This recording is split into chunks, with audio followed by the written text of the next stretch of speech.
Hello one and all! This is my review of The Death Mage, Volume 4. And right off the bat, I am so sorry that this video is many months late. Basically, I got this volume back in February. I was so excited to read it, but I was also busy writing my dissertation. And then it got put in my reading pile, and then other stuff got put in my reading pile, and basically last week I'm like, oh, yeah, this thing. I never actually read it, did I? And I was panicking, like, alright, I gotta hurry up and read this and make a video on it because I'm sure Volume 5's out already. Except, nope, Volume 5 isn't coming out till December 31st, 2024. So, yeah, I still have a lot of time. Seriously, that's like 10 months between volume releases. I think it's gonna be like a 30-volume series, so if they go all the way to the end, yeah, I guess we'll still be covering the series in like 2040, 2050.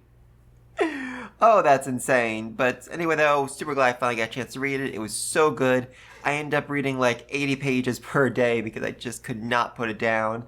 And all right, let's talk about this. Because we start off with a living corpse giving birth to her own reincarnation, Pavina, a pig beastman. Even though pig beastmen don't actually exist in this world, Van just made it so. So, yeah, Van just created a whole new species, which is, entirely new for him. He did make the Black Goblins, the Anubises, the Orcuses?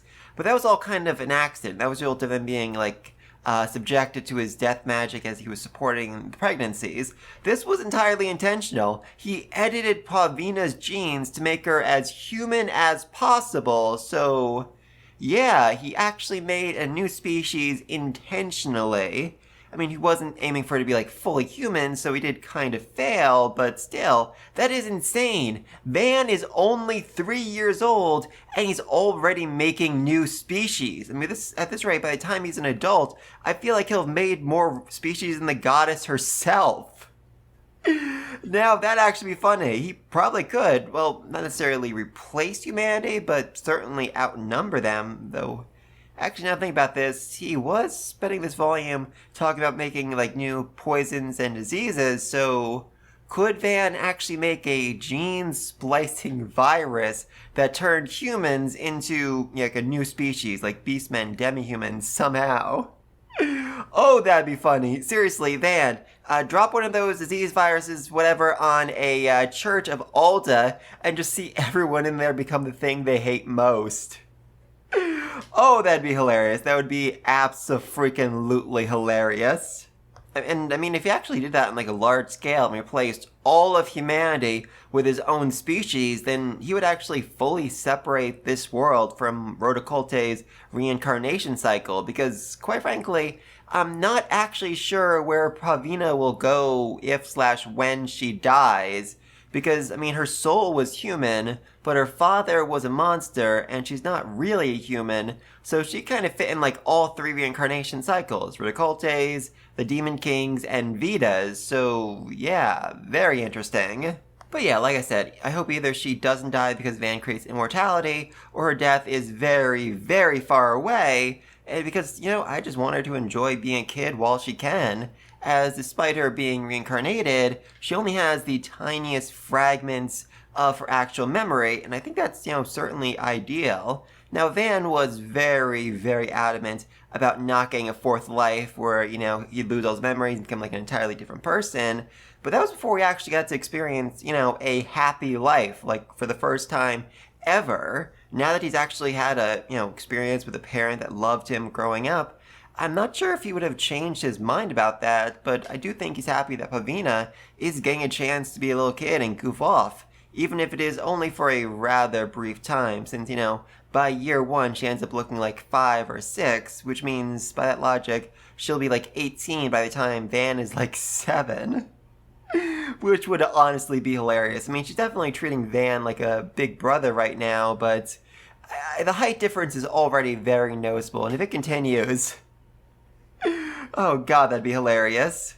Anyway, though, then we flash over to the vampire cult looking for Van, and I've gotta say, I have no idea how this cult ever gets anything done. I mean, I get it, they're an evil cult. They're not gonna do team-building exercises, but still, Secret didn't want to go check out the undead city because it was Eleanor's idea, and he didn't want her getting credit because then he'd get punished.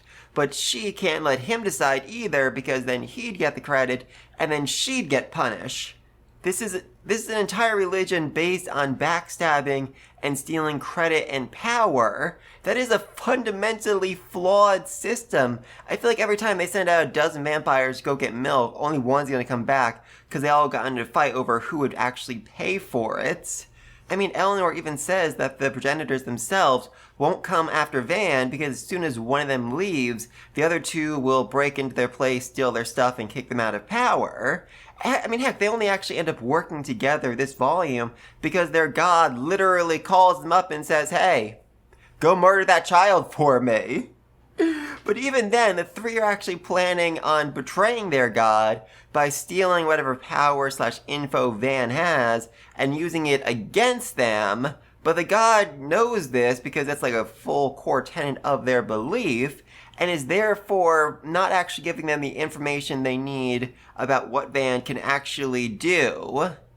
Yeah, their god literally sabotaged the efforts to save themselves from Van and his god-killing powers. What the freak? Like, seriously, how has this religion lasted for literal millennia without everybody killing one another? Are the perks of worshipping the god of living flesh really that great? I mean, yeah, they're vampires, but the whole promise of immortality thing means a lot less. It's a lot less tempting when your coworkers are constantly trying to kill you. I mean, other than that, the main perk mentioned here is the ability to tame undead, which is great, but not even all undead. Just undead you make yourself, which, I mean, again, pretty useful if you want to build an army, whatever. But I'm sure that deal seems pretty flimsy when Van can just walk in and easily build up a city of thousands of naturally occurring undead, which is such an overwhelming sight for these cultists. They just assume that Van is either blessed by the Vita herself, or that his city is actually being run by vampire progenitors who were blessed by the goddess themselves. And I know failure won't be tolerated, but still, that feels like the kind of thing you need to report back to your bosses rather than focusing on killing a child. And if this cult wasn't so focused on one-upping one another, they'd have sent a vampire back home to report on this in case, they didn't come back. But nope, then he could have taken all the credit and made the others look bad, assuming they survived, so they all go invade the city and try to kill a 3-year-old child. Huzzah! Though I do love the split perspective here. I mean, Eleanor sees Van's blank expression as a sign these are like fully under her control, whereas Van's just wondering, hey, is it normal in this world for beautiful women to break into your room in the middle of the night and ask you to worship their god? I mean, I guess so. Wow, I have so much to learn here. Thankfully, though, Eleanor gets charmed by Van and decides not to kill the child, while Sierkrant doesn't have that same chance, with Van easily subduing him, while Borks and his undead dinosaurs, God I love this series, deal with his subordinates. And Sierkrant could have gotten off with a pretty painless death if he hadn't felt the need to brag about killing Van's dad, which Van is generally indifferent to since he didn't actually know the man, but he knows that his mother loved him and his death hurt her. Plus, Sierkrant probably had a hand in her death too, so that's enough for Van to end him. Permanently! He knows better than most that death is just a reset, a second chance, and he refuses to give that to his enemies. So he reaches deep inside, pulls out Sierkrant's soul, and crushes it. Yes, Van now can do what only the Demon King could do before. He has unlocked the power to destroy souls, leaving even Borks in stunned silence as he's in the midst of chewing on a vampire's leg.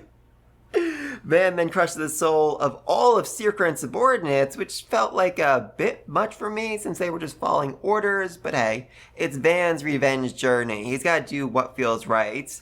Plus, the progenitors can summon dead vampires back to them as undead, so maybe destroying their souls was the right move. Not sure, but still, overall, this whole encounter was a great scene, and I loved reading it. But I still feel like this story might have been better if this was in the last volume, since that was mostly just like setup without a real payoff. But ending with Van killing the man who killed his father and learning to break souls would have been way more exciting. And I think it could have also incorporated the split perspective too. I mean, let's have last volume end with Van's perspective of his whole invasion. Well, this volume starts off with Eleanor's journey to this point in her life, how she was sold to a vampire, how she brainwashed Talia, and her first thoughts upon meeting Van. That could have also included more focus on the true terror and uniqueness of Van being able to crush souls, which was a big plot point for this volume. Overall, I think it would have just flown better and been a more engaging story, but either way, now Eleanor has joined the party, partly because she was charmed by Van's undead allure charm skill, partly because she's absolutely terrified of his ability to crush souls, and partly because her old workplace just, absolutely freaking sucked. While her master rewarded her handsomely when she did good, he'd brutally torture her whenever she failed or whenever he just felt like it. He even ranted about how he was going to build her up over time before surprising her by slowly breaking her spirit and killing her. Except she seemed well aware of that fact since, she said herself that he would eventually lose interest and toss her away. So choosing Van makes way more sense. Plus, he's got good food. I mean, certainly not four-star meals, but this is a world that doesn't even smoke their meat or make pasta. It turns out monster meat is just so naturally good that they've spent no time actually developing the art of cooking, despite civilization being tens of thousands of years old. Interesting. So a good chunk of this volume is just Van revolutionizing cooking. So again, siding with him is the smart choice, even if the progenitors will eventually send a proxy army after them. Though even that isn't really a huge deal, as Van just builds up multiple golem walls around the city. And I do love that the third wall is made to look intentionally crummy while being tall enough to hide the other two, so the enemy will attack, thinking, oh, this is a flimsy wall, only to be heartbroken when they see the much sturdier wall behind it, and will then be further heartbroken when the wall they just broke comes alive as a golem and tries to murder all of them. Beautiful. He also turns crossbows into living weapons that can fire themselves, and catapults into golems that can fire other golems at the enemy. With some of those fired golems just being barrels, which are also golems, that when, broken apart release poison and diseases upon the enemy. Oh, that is such a war crime, and I absolutely love it, and I genuinely feel bad for any army that tries to invade him. Oh, especially after Van perfects a new magic, Death Shots, which has a crazy long range, is super fast, can track its targets, and literally sucks the vitality out of whoever it hits, almost certainly killing them in one blow. Neat! Van also changes his job, further proving that Ricolte's curses are just so stupid and utterly pointless. Because while they do keep Van from picking any job people have had before, Van is so utterly and completely broken that he's constantly unlocking new jobs that literally nobody has ever been able to unlock before. Previously unlocked Death Mage, since he was the first person to ever use death magic in this world, and Golem Creator, which feels a bit weird since golems do exist in this world, but Van can make them instantly, whereas other people take weeks or months to make even a single one, so I guess he managed to, unlock whatever he's needed to actually get that job. And now he's also unlocked Undead Tamer, Crusher of Souls, Poison Wielder, and Insect Wielder. Now, Undead Tamer does make sense, since Van is literally the only person who can tame wild undead, but I'm not entirely sure why that didn't show up earlier, or why the vampire progenitors of the Living Flesh cult didn't unlock it either, since, they can still tame undead, just undead they themselves have made. Same with the Poison Wielder job, because while Van might be really good at making poison, especially in large quantities, I mean, surely there are other alchemists who devoted their lives to making poison and would eventually unlock that job? I mean, weird. But anyway, though, Crusher of Souls and Insect Wielder makes sense. Van is the only one, besides the Demon King, who can crush souls. And Van's the first person to ever tame a bug, since for some reason, Death Attribute Allure works on cemetery bees, despite them in no way being undead. They're just called that because lots of people die trying to get their honey, which, Again, weird, but this is a very messed up world, and regardless, for now, Van picks Golem Crater since he figured it'll help him kill the Dragon Golem, and he's right! Huzzah! Now on the way down to fight the dragon, there's a whole long discussion about whether it'll be made out of mithril and immune to magic, or made of adamantite and be immune to physical attacks. Well, it turns out it's made of orichalcum, which is immune to both because it is literally the metal of the gods. But thankfully, Van's job change lets him actually transmute orichalcum, somewhat. And thankfully, Mikhail, the legendary hero, actually did quite a bit of damage to the Dragon Golem, and there are now chunks of orichalcum laying all around the battlefield, which at first is terrifying since the Golem kicks his own head at Van. God, that was insane. But afterwards, lets Van, pick up all the pieces, fire them at the Dragon Golem, or transmute them into weapons to use against the Dragon Golem, and it works! Huzzah! And this also means that Van now literally has 100 feet of the rarest and strongest metal in the world, which only he can actually turn into weapons and armor, so neat? I mean, this sounds like it'll be crazy useful moving forward, though I'm also a bit confused about power scaling here since, we're in volume 4 of a series that I think go on for like 30 plus volumes based on the web novel chapter count, and Van already has the world's best metal, and a lot of it at that. Unless they introduce like super orichalcum down the road, it feels like they kind of peaked in terms of weaponry. Though that being said, it was said the actual device itself was made out of some orichalcum alloy, so maybe that's how they'll one-up it. Like, oh, they're going to figure out new ways to, smelt orichalcum, mix it with other metals to make super orichalcum, or whatever it's going to be called. But regardless, just it seems like the battle's won, Mikhail's spear takes over and goes nuts, almost killing everyone in the process and shattering Skeleton Monkey, Bear, and Wolf, and sending Rita's bra flying into Borks's face, which just, how? How did that possibly happen, man? I don't know, that's a little suspicious, Borks, I gotta say. But regardless, Van's struggling with all the spells he's casting at once, as the burden is literally melting his brain, so he just makes another brain. Separating his physical and spiritual form, and remote controlling his body to cast spells. But even that's not enough, so he just grows more heads from his soul, turning him into a Lovecraftian monstrosity, which Eleonora weirdly finds very manly, and is able to easily win the fight. Huzzah! Unfortunately, the spear is super racist, and already destroyed the Ralo device years ago. And if that had been all, then maybe Van could have forgiven him or slowly worked to break his spirit and enslave him.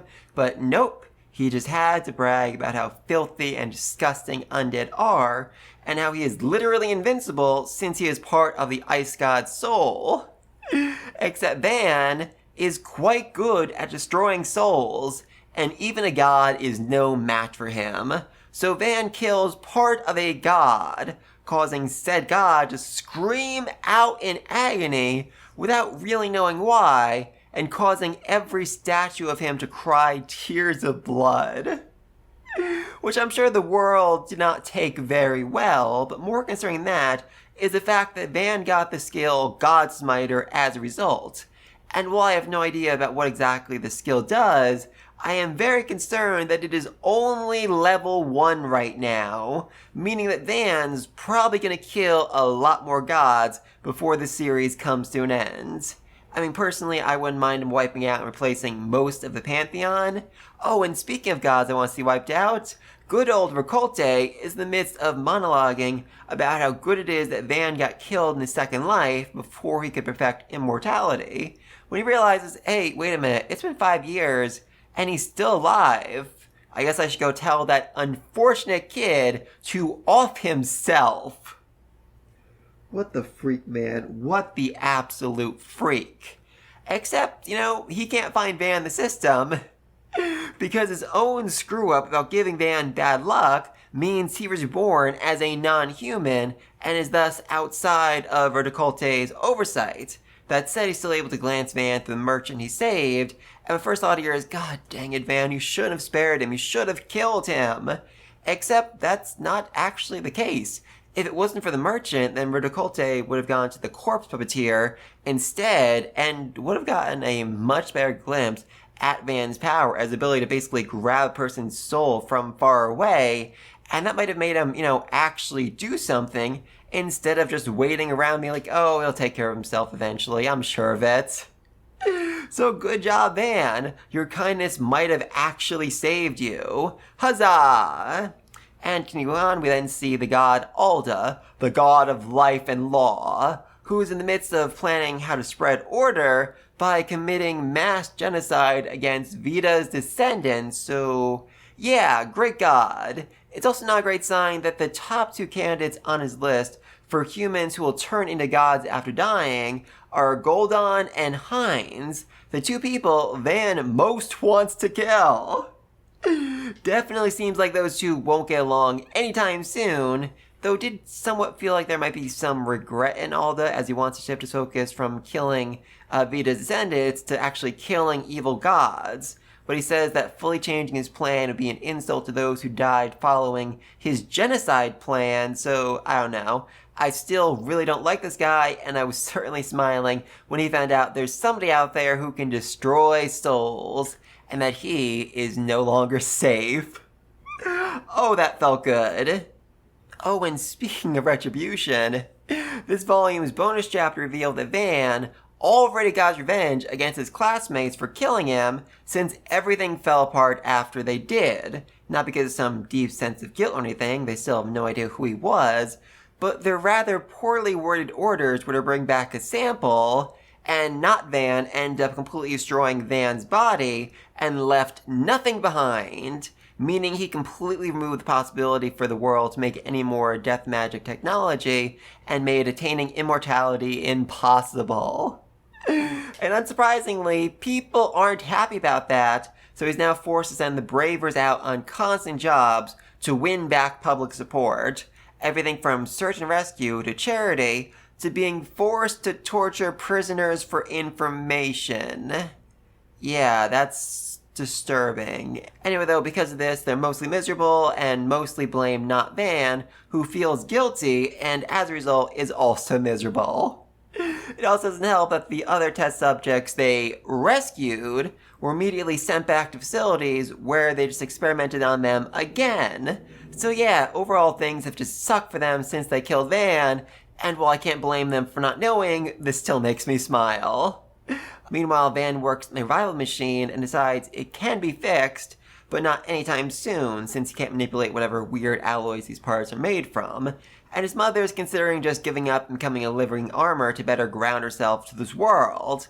But that has some rather concerning implications that Van really, really doesn't want to face. Which, I mean, I can't blame him. I'm honestly concerned about Sam, who is so, perfectly content with his daughters becoming bikini-clad girls like that, which, yeah, that was weird. That was really weird.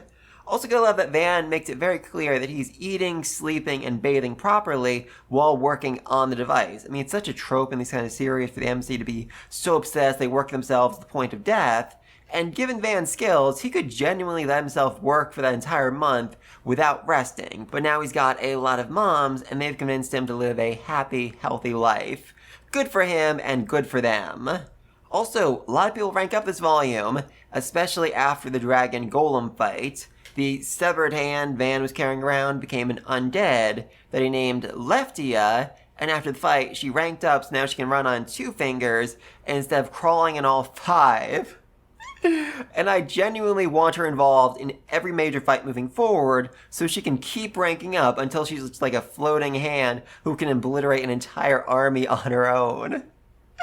That would be funny. Vigoro becomes an axe warrior and learns the deforestation skill, and then a fight with the dragon golem becomes a rank 7 ghoul tyrant with an extra set of arms, and is now the highest ghoul rank ever confirmed, though I very much doubt that's the end of his evolutionary line. Rita and Saria obtain a spirit body, a blurry white outline of their form, and then after the fight they become high magic armor, which basically is a spirit body that looks like a mannequin. And I'm not gonna lie, that sounds 1,000 times more terrifying. What would you rather be chased by? A floating bikini or a mannequin wearing a bikini? Yeah, I'm not messing with no mannequins. Anyway though, while she doesn't rank up as a ghost, Van does create a new visualization magic so she can interact and talk with other moms, and it is such a sweet scene. But Van is also a bit conflicted about the fact that, everyone can now see all the scars on her body, which is certainly motivating him to, work harder and get her revived, get her an actual body as soon as possible. Meanwhile, Nuaza is now a lich rather than a lesser lich, and after the fight, he actually tore down the ice god statue and buried it, which is a rather bold move to make in a world where the gods are so active. But thankfully, I think the ice god was too busy screaming after part of his soul was destroyed to really care about that. Also, Van replaces the bones from his skeleton buddies with dragon material, making them way stronger, but they were still a burden to fight, so they sacrificed themselves to merge together and form a super powerful bone chimera. Which I absolutely freaking love. I mean, seriously, they were Van's first companions in this world, and I love that Van isn't leaving them behind. They're still with him, even as he's, ranked up, and is facing far more powerful threats. Now they can truly, fight beside him no matter where he goes. Good for them. A few other things I want to mention before wrapping up. Van straight up said he wants Eleanor around partly because she's pretty, which is an absolute Chad move. And he's also seen forcibly dragging Talia back to his bedroom, which I know is just part of the rejuvenation process, but looks crazy suspicious to everyone else, especially since they already assume that he's sleeping with Zadalis, since he did the same thing to her with the rejuvenation process. And finally, Van basically had the Adventurers Guild up and running again, as everyone goes there to get rations, and they can trade materials for extra goodies, with requests getting posted when supplies run low. I mean, that's a pretty basic transactional society with universal basic income, so good for you, Van. It seems to be working. Though it probably does help that Van's already has built up factories full of golems that can automatically produce acorn flour, walnut sauce, and other goods, which does create an interesting wrinkle in the economy, but since it's an economy fully focused on serving the people, it just lets Van provide more for them at a cheaper rate. So, awesome! Huzzah! Van has fixed the economy. I mean, that's a pretty good first step for Van, as he's probably going to eventually become king of this country, and then eventually God of all creation and the multiverse! Anyway, though, those are my thoughts on this volume. A million times better than last volume, because things, actually happened here. There was still the slow, we're making acorn flour, we're doing this, we're doing that, but it felt way more satisfying as we actually got the fights, We got Van fighting against Sirkrand, which is not like a super engaging fight, but still very, very satisfying. Especially when Van revealed that he can actually disable a person's healing abilities, meaning that even though vampires are functionally immortal, all he could do was basically bleed out when facing off against him. That was beautiful. And then the dragon golem fight, which not super intense since Van, broke the golem very quickly, but still, it was a lot of fun to watch, especially as Van turned into a Cthulian monstrosity. Seriously, I cannot wait for Van to actually face off against humans, and for them to see that form, for them to see what Van actually is. Oh, that'd be hilarious. But please, let me think about this volume down below. What do you think of Van's changes? Do you think he'll eventually become a god of the multiverse and all creation? Do you think he'll eventually become king? Do you think he's eventually going to revive his mother? And if so, how? Will she become a living armor? And if so, what will that armor look like? And seriously, why is there 10 months between volumes? That is so freaking long. But yeah, I'll be back in probably January to cover volume 5. And until then, peace!